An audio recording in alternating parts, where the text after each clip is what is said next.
From yesterday's testimony, I was asked to examine a demonstrative exhibit that Mr. Williams had created that demonstrated the distance that Officer Slager was from Mr. Scott during the shots fired. And did you find discrepancies in what was displayed and, say, the native type format or the correct format and the way those should have been displayed? Yes. Can you demonstrate for the jury what you found and how you concluded that? Yes.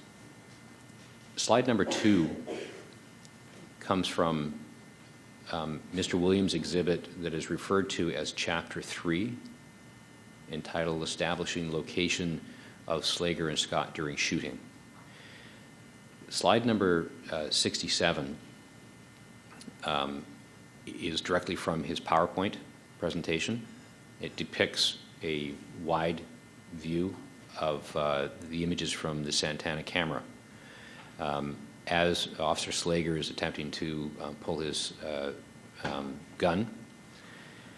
In the PowerPoint presentation, I've done a magnification on slide 3 that shows how the settings were done. The setting was to scale the video to stretch it by 133%. The distortion in doing this process stretches the image, and it moves the position of all of the objects away from each other. So it exaggerates the distance between Officer Slager and Mr. Scott. What I've done to do to correct this is I've simply corrected it back to 100% on slide 5. So if I go back between 4 and 5, we can see that the lines that Mr. Williams has placed, he placed on after he had stretched the images